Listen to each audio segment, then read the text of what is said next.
Okay, let's engage with the discourse. So after the Dawn finale, I do actually think something is deeply wrong with how WoW is telling its stories. At least some of its stories, anyway.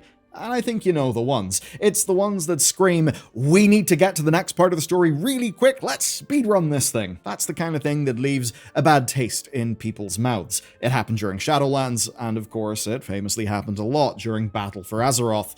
And I think the evidence does speak for itself here. The majority of people talking about Midnight's endgame campaign, and especially some of the latter chapters, seem to hate it. And I do see people who do like it, but all too often, it feels like it's turned into some tribalism style, people running defense for it, people attacking it. So today, I'm going to deconstruct it, and I'm going to fix it. And not just that one scene, but Blizzard's whole recent approach. Now, the first thing I would do is get everyone in their writing team to watch The Matrix. And not because it's a movie full of high-key aura farming, though that is actually another problem for WoW too, but not one we'll tackle today.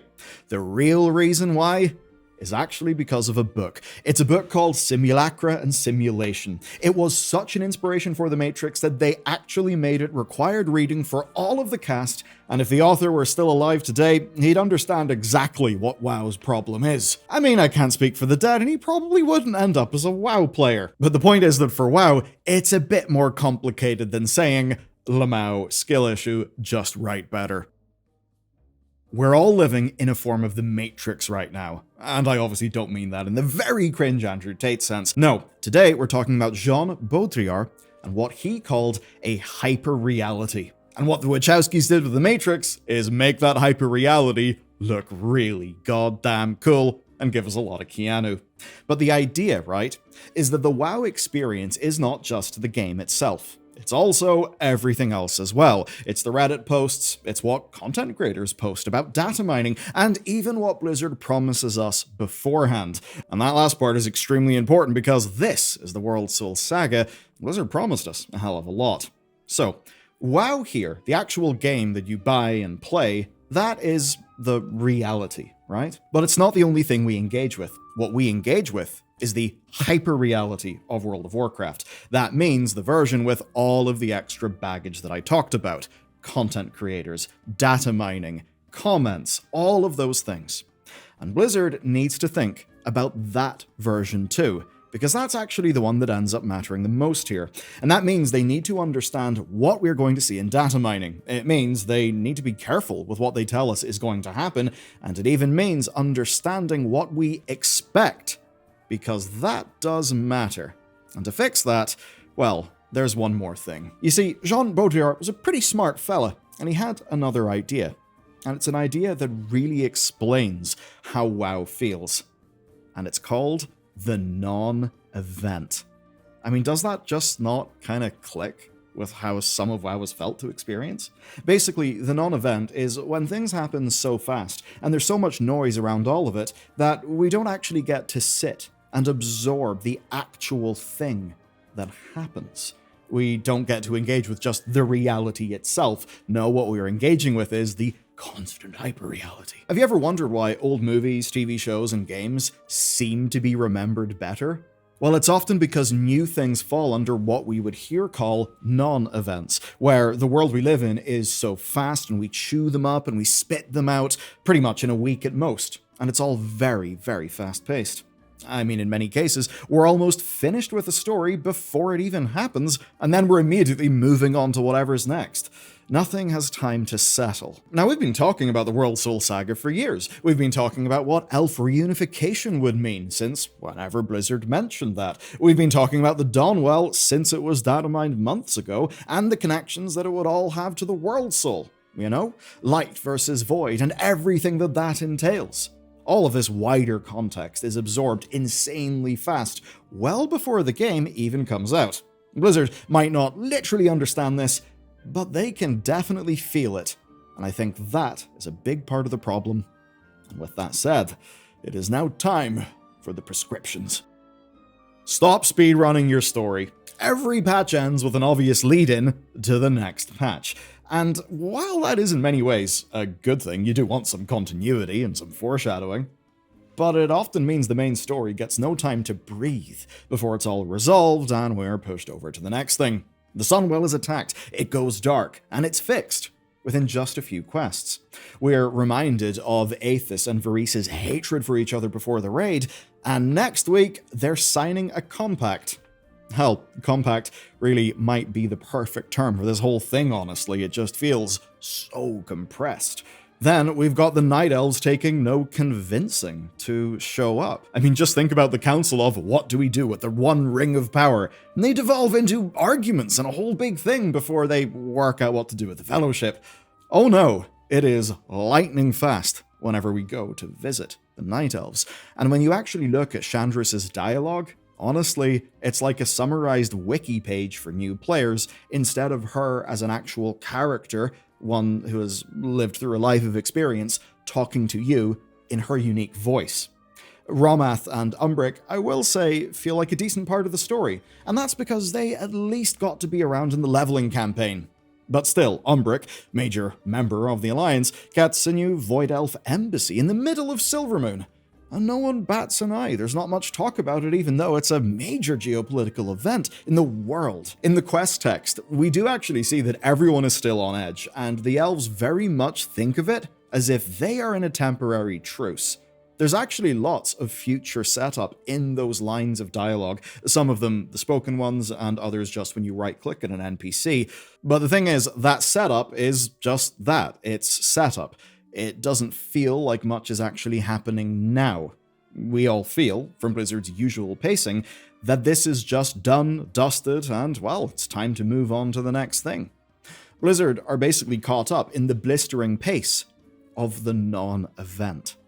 Just like how the Marvel movies ended up doing that with their endless post-credit scenes, and how it got to the stage where, even though all the Marvel things were connected to each other, there was a lot of audience fatigue and people just stopped giving a shit. Now, we can all see the utility of those post-credit scenes way back when they were a new, fresh thing, but now, well, the credits aren't even over, and your attention is already on whatever the next thing is.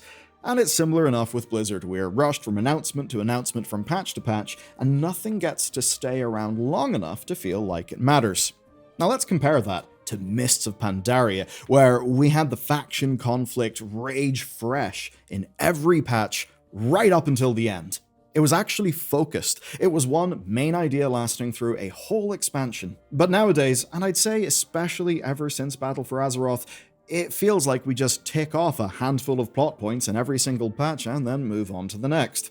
So to help fix WoW's issues, I would get Blizzard to slow down. That's how they escape the Matrix. Commit to an arc, commit to a big story, and nail it. The latter part is the important one, because it could even have been like that in Midnight. We could have had the elves at each other's throats for a while, maybe even through another major patch. They could have disagreed with each other about how to heal the Darkwell.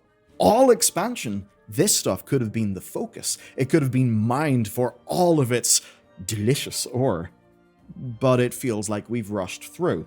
And as much as the Dawnwell cinematic hasn't really rang true to people, maybe it would have if it was at the end of this expansion, where it would have felt earned. But also, let's be real, that cutscene is itself something that needs fixing, because it's indicative of a far larger problem. Blizz, you need to cut out the sugar. This saccharine power of friendship stuff seriously needs to end. It already felt forced to the Dragonflights, and the big Dragonflight cast members were literally all close family. But with these elves, it's just obviously fake feeling. The Night Elves barely have any ties to the story whatsoever. They're there begrudgingly to stop the Darkwell from threatening the world. Yet, Liadrin gives this pithy line about the moon meeting the sun. We see the five elves framed in this triumphant shot, where only Liadrin and Umbric have had any major involvement in this story. It's this weird, sugary, sweet ending that, cynically, is supposed to make you have happy good feels. That's supposed to end with an orchestral swell that tells you, the viewer, ooh, look at that, it's great. It's a situation where the music and the language of cinema often feels closer to being a laugh track, just telling the audience kind of what to do, rather than something that's really reinforcing the themes as they have been experienced by players as we go through the story. That's why that hero shot of the 5 of them just doesn't feel right. But I'd still say, even if it was earned, and even if it did landed, I would still want a different tone to this. And that's because the Darkwell fixes the Blood Elves. And I think that's a huge mistake. And not just for the role players, but for everyone. So let's go back a little. What made you pick a race when you started World of Warcraft? For some, it was purely utility, like going troll because of their berserking ability. But for a whole lot of us, it was because that race and their story, their theme, was compelling. The Blood Elves were certainly more, air quotes, normal than most Horde races, but they were still brutal and tragic outsiders. Now, we just don't have those stories to connect to. They've brushed off their past, and they have become generic elves. There's still obviously an underbelly to their society. We see a little bit of that, yes, but now that they've accepted the Void Elves, who's to say that the fell smugglers of Murder Row aren't next? Here's how I would fix it. It's fairly simple. It's learning to write people integrating their shadows.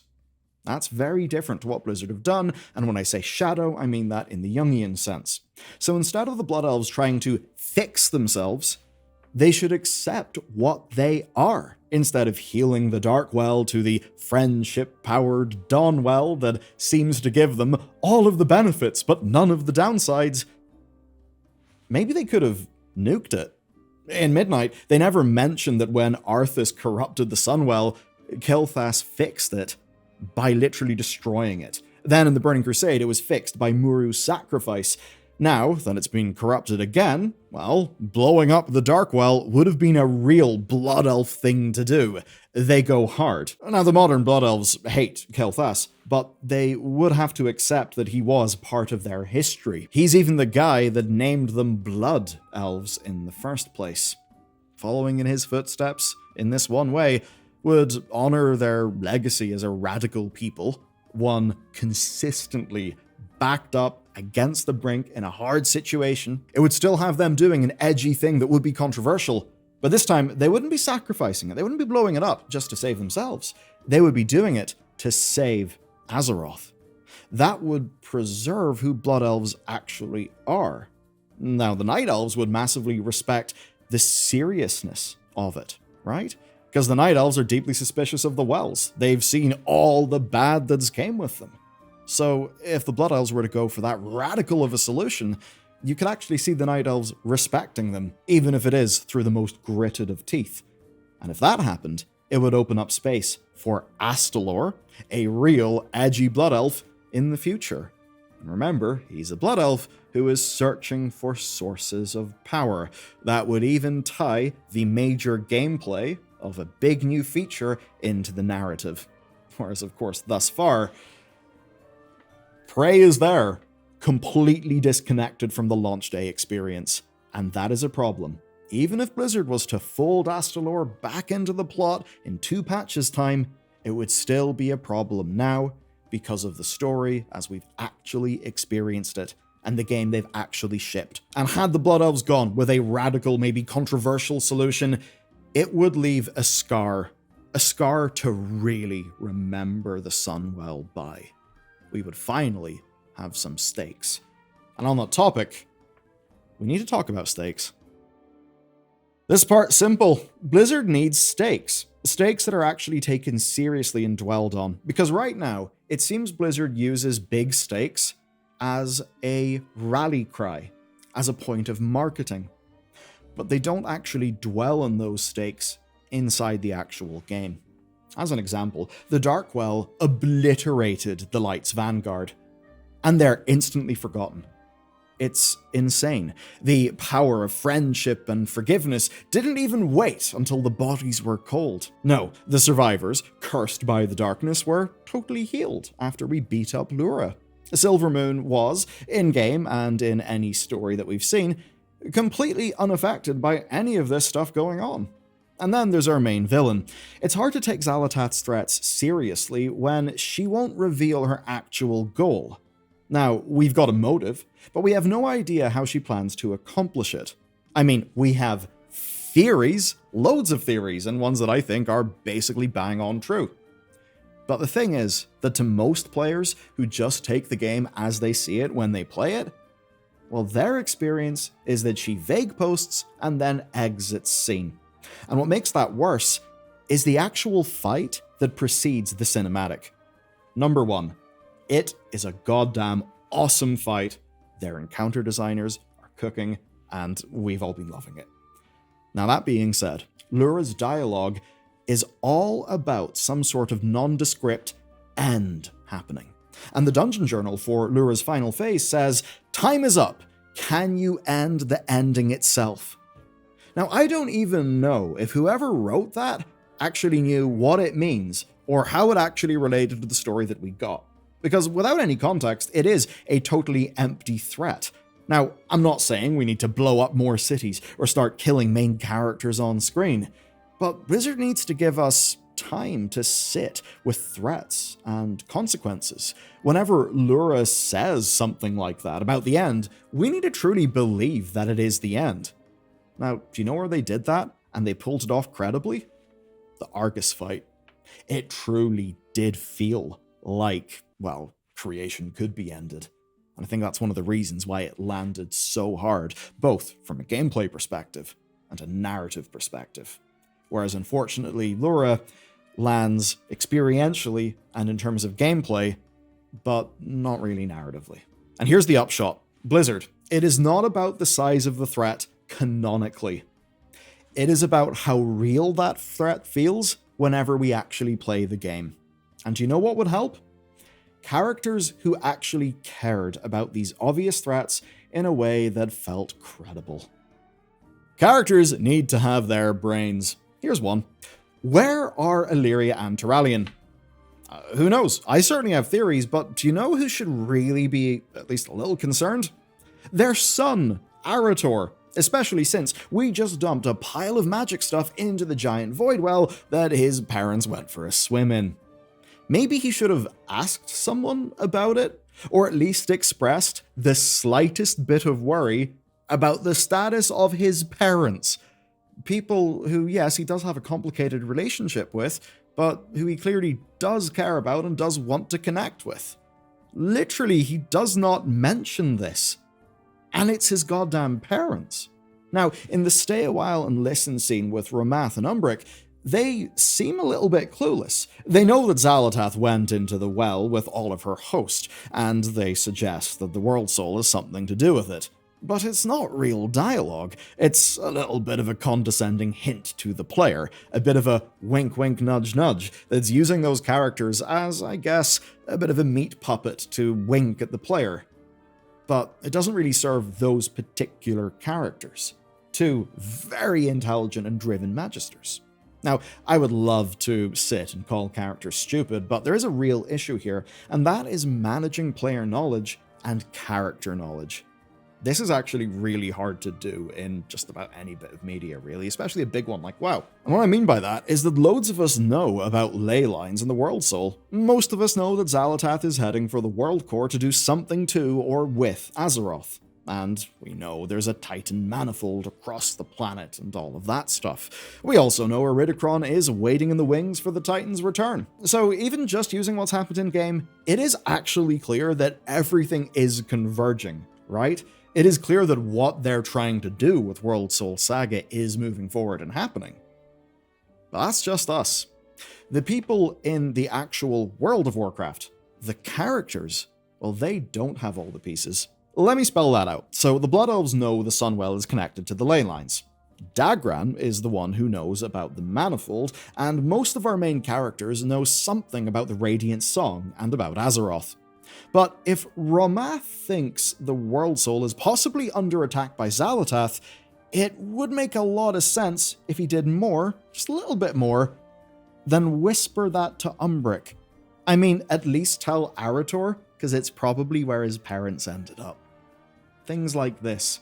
Maybe, we could take the threat a little bit more seriously if the characters in the world seemed to care.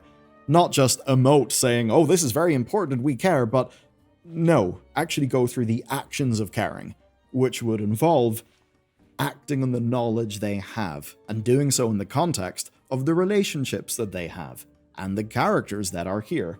It's just that one with Arator seemingly not even mentioning his parents, even though they've just fallen into a big spooky pit, not even seeming to care. That just makes the whole thing feel like artifice. But sadly, we don't have time for that. We need to go on to the next patch after that, and then probably go to the Troll Island for our next big patch. And I think that's just why the world ends up feeling hollow, and Blizzard have got themselves in this rough situation. You know, I mentioned how the game is saccharine and, feels a bit too sugary earlier on. It's almost a little bit like Blizzard's got hooked in sugar, and by sugar I just mean lots of content very, very fast. To keep their addiction fed, they just need to eat more and more and more and more, and consume more and more. And that's almost what it can feel like with World of Warcraft's content cadence these days. It is amazing how we're getting so much, but when it ends up just turning into what we mentioned earlier, the non-event, well, it's no wonder that even though something is canonically huge for the Warcraft universe, that people don't give a shit about it. And with that reinforcing the non-event, I mean, it's no surprise that whenever a big thing happens in WoW, people just don't care as much as they used to. And believe you me, they used to. I was there for it. They did. It does not hit like it did back then. And while there's always been a lot of nitpicking going on with WoW's lore, it is a bunch of the stuff that I've covered in this video that does actually hit different these days, and in a way that is, I don't want to say unique, but is certainly to do with how modern WoW is made. So, there's been an explosive reaction to all this stuff, naturally. I mean, this is a familiar page in the WoW playbook. The Oathstones left in Dragonflight, then Bellular and the Black Blood from the War Within, all stories that Blizzard ended in a big rush and moved on from. Which doesn't exactly tell players that their investment in giving a shit about any of those things will be paid off. But Midnight's different in a bunch of ways. We know that, as an example, Void Assaults are starting in the 0.5 patch, and that they'll escalate with new quests in the 0.7 patch. We know the Twilight's Blade feel betrayed by Xal'atath. Maybe we'll have some defectors helping us out. And maybe the Elves' tenuous agreements will be shattered by whatever happens on Xal'atath. But even if that's all somewhat true, there's still a lot of people dissatisfied with the tone and the direction of the game right now. And right now is important, because right now is the thing people have invested their time and money into. It being weak, justified by something in the future, is quite simply not good enough anymore. Unsatisfaction with the tone and direction is totally valid, and so much of this is not on the actual lore. I want to be clear about that. It's not on the lore itself. It's on the execution of the story in the game. The story and the lore, well, those are two different things. Now, it's not the end of the world, considering how almost everything else in this game is a pretty damn stark improvement. I seriously do mean that. I've been enjoying Midnight a hell of a lot. But if I were Blizzard's narrative team, I'd go watch The Matrix, and I'd think about what their own red pill looks like. Hint. Buy Simulacrid Simulations, really good book. Have a think about it in relation to the work that you're doing. And if the blistering production schedule of this game means that there's just certain types of stories you can't pull off well, like what's happened with the Endgame 12.0 stuff, then maybe we need to dial back our ambition so that even if we get less, we get it executed to the level I know Blizzard are capable of, because they've done it before. This video is about wishing they'd be able to do it again. And a big part of this for me was that it's not the lore, it's the story. I think a lot of the lore is actually pretty neat. Not all of it, though. But if you want to hear about the recent lore, what's actually going on in the game right now, what it means for the future, simply watch this video next. It will fill you right in.